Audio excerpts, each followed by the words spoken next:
Remote work looks very dreamy on Instagram with the beaches and the cafes, but the truth is that you can lose your job as fast as someone can spin up a Zoom call. And I've seen developers lose their jobs simply because they lack communication skills, even though they were amazing engineers. After managing and working with remote teams for over 7 years, at one point in a company with over 1,000 employees all working remotely, I'm sharing every lesson with you in this video that you need to stay visible, deliver results, and avoid the pitfalls that end remote careers. And it begins with the foundation of remote work, which is trust and transparency. In an office situation, your boss can see you every day, but in a remote work situation, you can't see your boss face to face all the time, so you got to be transparent. So you want to be transparent about your work and your availability. I will explain both in depth later in this video, but the core essence here is if you lose trust, you lose your job. And the first rule of remote work is when in Rome, do as the Romans do, which means that different companies have different communication strategies.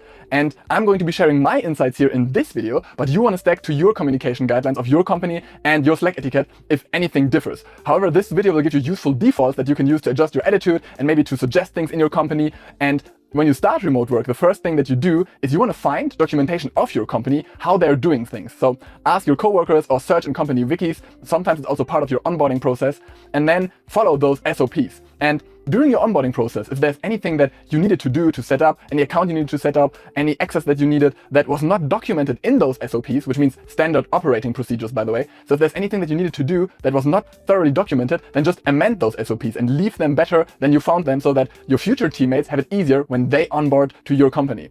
And if there are no guidelines at all, then just learn from your manager or your senior engineers, and you might want to consider to offer to help create new guidelines. And yeah, if you're allowed, then you get to shape the company's culture from the beginning. And then you want to get to know your team. The main problem is that many people who have remote work or who do remote work for the first time, they feel like there's a lack of human connection because they don't see the other people face to face in an office every day. And one thing that you can do is you can schedule so-called coffee chat. And these are usually short chats, 30 minutes or so, in which you can talk to your coworkers and just chit-chat about things that you do in your free time, maybe your family, your hobbies and stuff like that. And you want to include every relevant person, but do these one-on-one, right? But then have one coffee chat maybe with your manager, maybe with the other people in your team. Many companies that are remote first also include these coffee chats in their onboarding documentation. They encourage them. But if they don't, then just ask if it's okay. And that way you can get to know everyone personally before you even start that working relationship. And now let's talk about how you can make your work visible. I want to start with a quote from quantum physics, I guess, which is, if a tree falls in a forest and no one is around to hear it, does it make a sound? So the same thing, the same principle applies to you when you do remote work. So you want to actively share your work because there's no one looking over your shoulder and necessarily seeing what you're doing. So you need to work on your visibility by, for example, when you created something visual like a user interface, sharing a video or screenshots of that in Slack. And that might feel a little bit awkward at first if the company's not already doing that, but that allows everyone in the team to see what you delivered and to just hit the ground running and leave a good impression. And you can also use these videos and screenshots to include them in your PRs, and that makes it easier for other developers to review your PRs because they don't necessarily have to pull down the code base and run them locally, because they can just watch your video to ensure that maybe the user interface that you implemented was correctly implemented. And if you're working on something that doesn't have visual elements, like maybe a REST API, then be creative, right? Maybe download something like Postman and do some API requests and make a video of that and show the endpoint that you just implemented. And you want to aim to post every day, which also, as a side effect, forces you to keep your PRs small, which in turn makes them easier to review. So having this habit of sharing your work, making it visible, showing your wins, and creating videos and stuff like that makes it so that the work gets easier for everyone. Your manager can easier judge you, which we're going to talk about now when we talk about why visibility matters, and also it keeps the PR small, so it makes it easier to review. Okay, so why visibility matters is because, first of all, it builds hype, right? Everyone's like excited because stuff gets shipped, and if the company's already doing that, that's great. If you're the first one to bring this into a remote environment, maybe other people will pick it up, and suddenly you have this great machine where everyone's shipping, and it's just a nice hype fest, and everyone's celebrating each other. And that's also something you want to do is, if someone shipped something cool on Slack, then just, make a little emoji, post a little cool GIF, encourage each other. The second benefit of, being more visible in a remote work environment is that it reduces the time pressure. Because in software, estimating timelines is nearly impossible. There are many studies that show that estimates usually vary by like 30 to 50% in the negative way, like you underestimate the work that you need. And that's really a video in and of itself. But the main reason for that is that the simplest explanation of the problem, the simplest explanation of the solution, the simplest description of the solution is usually the code itself. And then there's also things like scope discovery, like while breaking down a problem, you realize there are more edge cases than you anticipated, and all of this are usually not included in your estimates. So just making your work visible and then maybe saying, hey, here was a blocker that I had to fix, all helps you to manage expectations and manage your manager's expectations. So it reduces the pressure that you feel and also shows how fast you work and what you can deliver. And lastly, it's a proof of performance that can eliminate bias. Obviously, bias is everywhere, right? But some bias is more prevalent in a face-to-face working relationship than in a remote working relationship. So for example, people who are tall or people who are very good looking, they usually get more promotions, right? Because we just have those subconscious biases. But if you are visible and you share your work on a regular basis, then that allows you during performance reviews to be objective. Hey, here's when I ship this, here's when I ship this, and so on. And that just gives you a more fair evaluation of what you actually delivered in a quarter or in a half a year or in a year or whenever your company does performance reviews. And when you work in a remote work environment, it is important to balance timely replies and your deep work. So on the one hand, you want to minimize interruptions, right? So because in a remote work environment, everything is digital, so there will be more notifications, more emails, more meetings naturally, right? And you want to minimize those. At the same time, because you cannot just walk over to your colleague and tap them on the shoulder and be like, hey, I have something important here, timely responses are crucial because otherwise you just block people. So how do you reconcile this? Well, you can do scheduled focused work blocks and turn off notifications during those focus blocks. So you just create a little block in your calendar and be like, hey, maybe from 8 to, 12, I'm working, then there's a lunch break, and then there's stand-up, and around stand-up, the 2 hours, is when I reply to all my messages. And then at the end of your day, the last hour is also when you will be replying. But obviously, there are certain messages that always need to come through. So make sure that critical channels, for example, when you have something like pager duty or certain DMs from certain key people, always get through to you and always show notifications so you don't miss those. And my last tip is that you also want to utilize and use natural breaks. For example, maybe you're waiting for a CI/CD pipeline to finish, right? Then while the CI/CD pipeline runs, you can quickly check your messages, or maybe while something complex is installing on your local machine, maybe some Docker setup that needs a little longer, that's a good point to just check messages. Another thing that's important when you are doing remote work is how you present yourselves. You call that smart profiles, smart impressions. So use a professional profile picture because you cannot dress nice or, have the equivalent working attire like you have in an office. And think before you share leisure posts. Many remote work companies or hybrid companies have certain channels dedicated to things that are free time related, just to, bridge that communication gap and fill that lack of need for human interactions that some people have when they do remote work. But in those channels, keep it PG, keep it family friendly, because you are in a work environment after all. And I want to give a counter example that I experienced in my work, which was there was a coworker who suddenly, for some reason, decided as a joke to have a profile picture of a woman with tons of cigarettes in her mouth, smoking, and he changed his Slack status to "I have become death, the destroyer of worlds." And it was meant as a joke, but it was kind of an inside joke between him alone. People around him were weirded out and freaked out, and I can tell you that the HR department got involved pretty quickly. So keep it professional.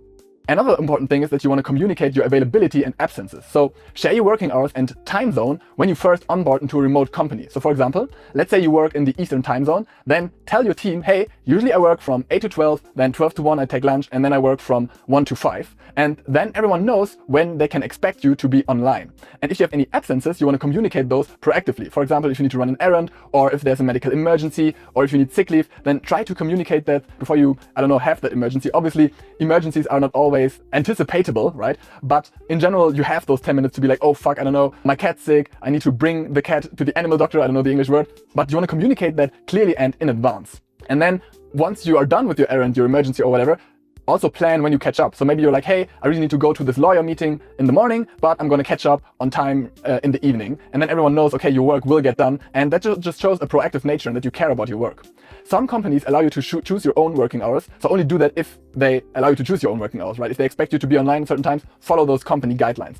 And try to align with your coworkers in terms of when they are working, unless you're on pager duty. What I mean by that is, let's say all of your team is in an Eastern time zone and they work from 8 to 12, right? And then they work from 1 to 5. Then don't schedule your regular schedule from 3 p.m. to 11 p.m., right? Because then you only have 2 hours of overlap. There are exceptions here. For example, if you have a global team where people in Australia and some people are in Europe and other people are in Africa and some people are in America, right? Then obviously overlap with the people in that same time zone. But yeah, just be considerate about the availability and the times that your coworkers work so there's enough overlap so that you can communicate and have meetings together.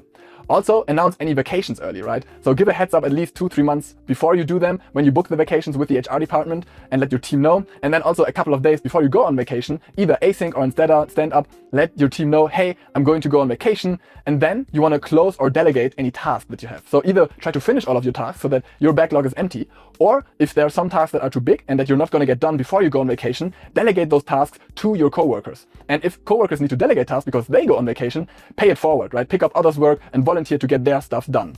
And then another important thing that also relates to you going on absence is to keep your Slack status accurate. So first of all, in a remote work environment, the only thing that people can see so that they know that they can reach you is your online status. So let's say you're using Slack, right? Then you want to stay online during work hours. Use a Slack client, to stay online, or maybe keep the tab open, because if you use Slack on your phone or you use Slack in a tab and you close that tab, then you are marked as being offline, right? And that can get very awkward very fast, because if you're not online, then maybe your employer assumes that you're not working, firing you, And then also other statuses, like, you can put little symbols, little emojis there onto your status that you're sick, or that you're on vacation, or that you run an errand, and then people know, okay, you might respond not at all or slowly.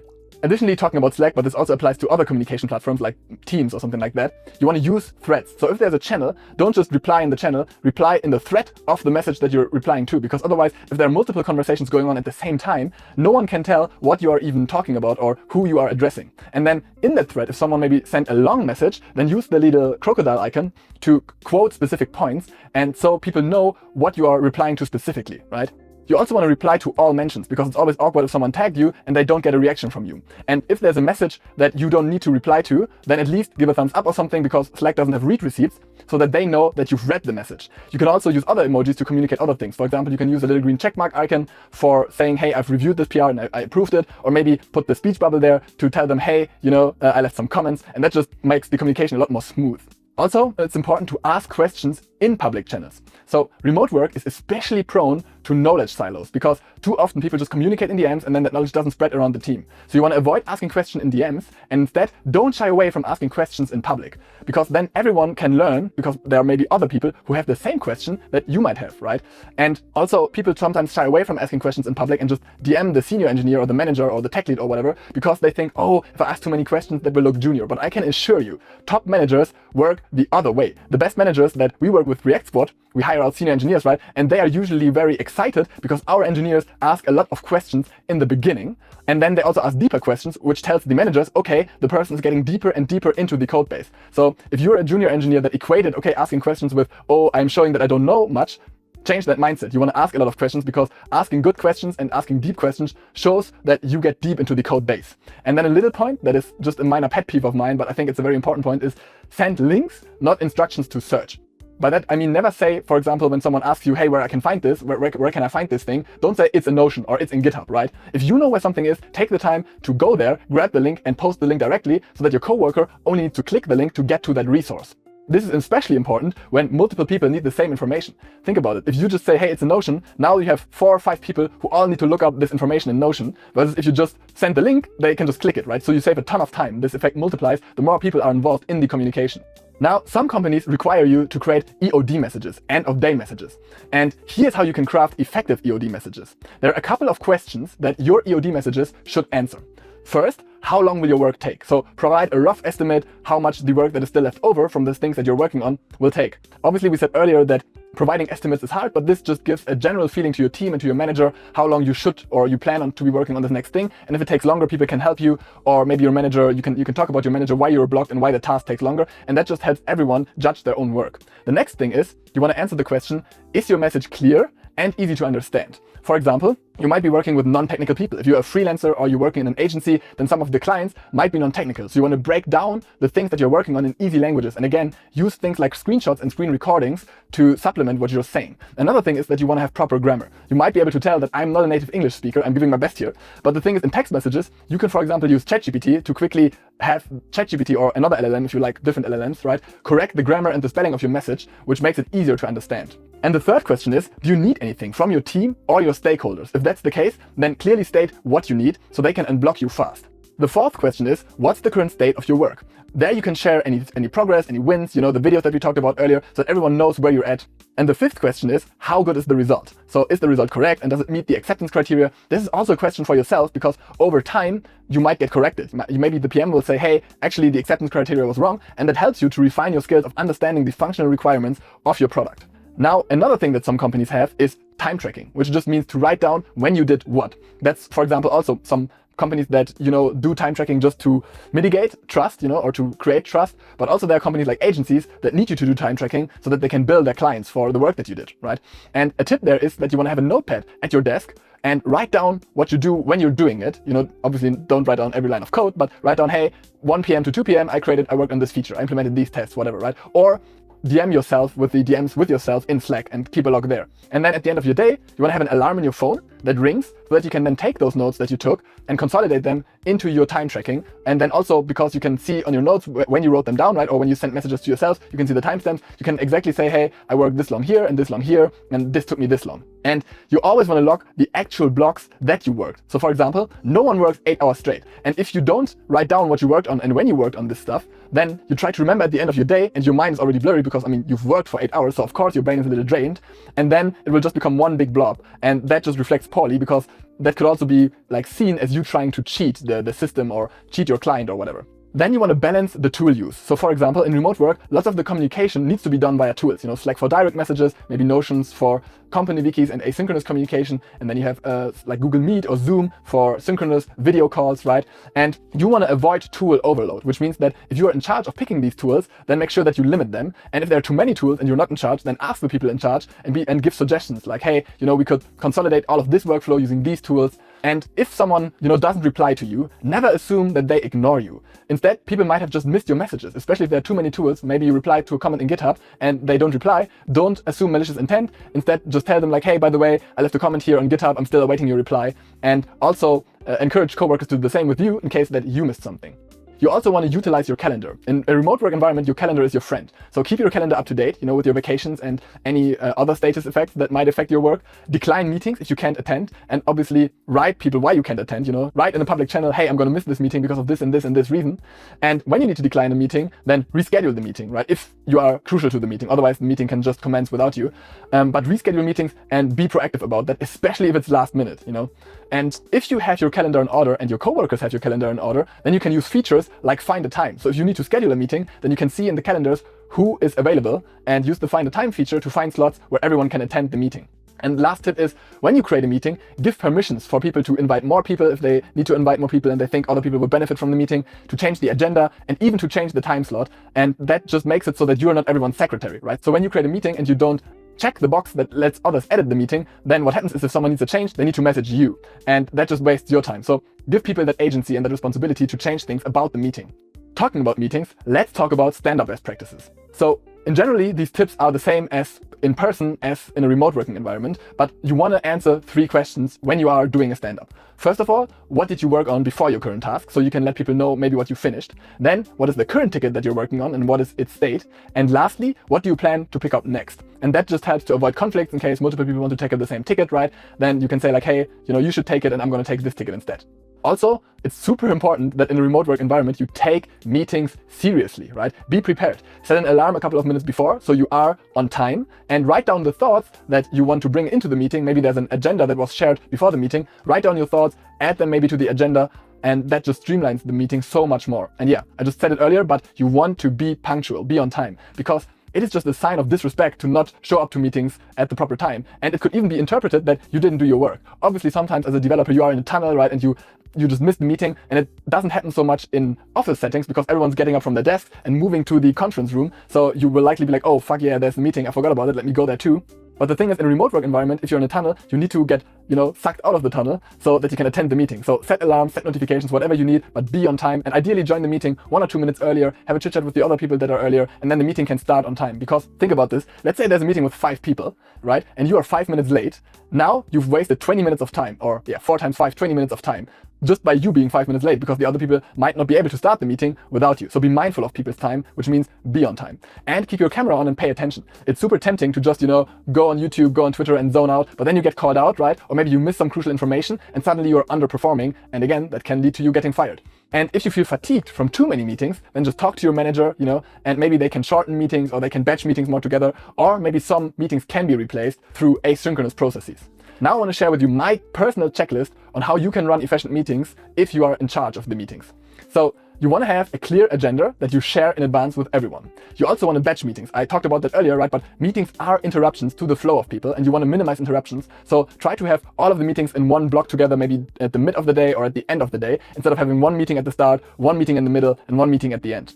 Also, keep meetings as short as possible and hold as few meetings as possible. Again, it's about getting everyone in the team, the designers, the developers, as much as possible into a flow state, just coding away, being productive, instead of just attending meetings. Then, once you have the meeting, take notes so that by the end of the meeting, you have a clear plan and clear action items, and then share them with the team. My tip here is to enforce a rule so that the person who scheduled the meetings must take notes, which disincentivize people from just mindlessly scheduling meetings, And then when you have a meeting, only invite the relevant people so that, only the people who are necessary for the meeting attend, and then the other people can just take a look at the meeting minutes and the action items. Or you also want to record meetings, and then the people who are less relevant can just catch up with the meetings and maybe watch the meeting at 1.5 or 2x speed, which will save even more time.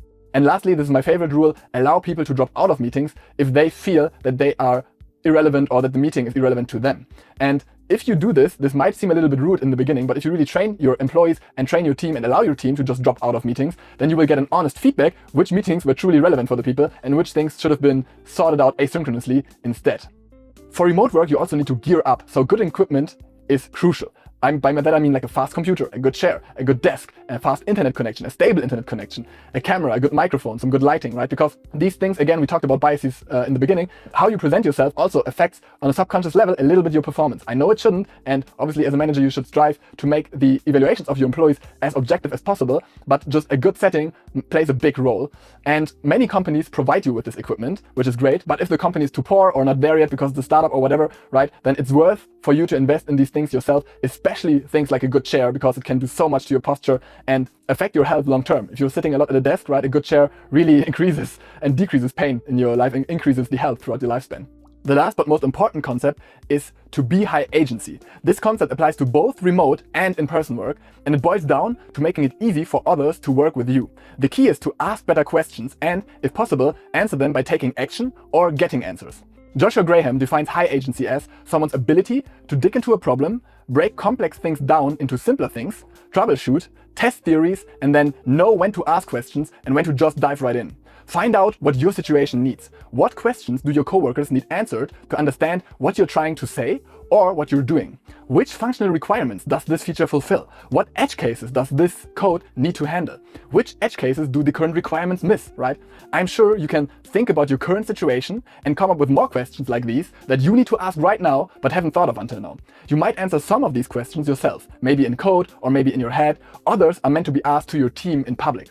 For example, when you work on a feature, you need to understand the requirements and the code base. For each task, ask more questions until you feel clear. Ask your product manager or the other engineers in your team for help and how you can clarify the things that you're working on. And then really when you fully understand the thing, only then should you implement it. During the task, when new questions arise, ask fast, right? Because sometimes you cannot sort everything out in the beginning. Escalate blockers fast. As a rule of thumb, if you're stuck for 20 minutes, ask for help to avoid wasting time. If you think something is wrong based on your understanding, challenge assumptions. The worst case scenario is that you get corrected, but this is an opportunity for everyone to learn and improve. Be humble when you do so, because you might get corrected and you might find out that what is envisioned by your team was correct in the first place and your new idea isn't as good as you thought it would be. But that's fine. It's good to challenge the assumptions because you never want to implement something without full understanding. Initiating a discussion, whether on Slack, in Huddle, or via Google Meet, might take a few hours and involve multiple conversation partners, but the cost of wrongly implemented features is much higher. At best, they might take a few days to fix. At worst, they could reach production and result in a significant financial loss and loss of revenue, right? So discussion is always more cost effective. By actively challenging assumptions, you help maintain the integrity of the project and contribute to a culture of continuous improvement and open communication. I created a full video on what it means to be high agency. It teaches you how you can become the most valuable member in any team. So go watch that now. I love you very much. Thank you so much for watching. If you like this video, subscribe to the channel and give this video a thumbs up. It really helps me out.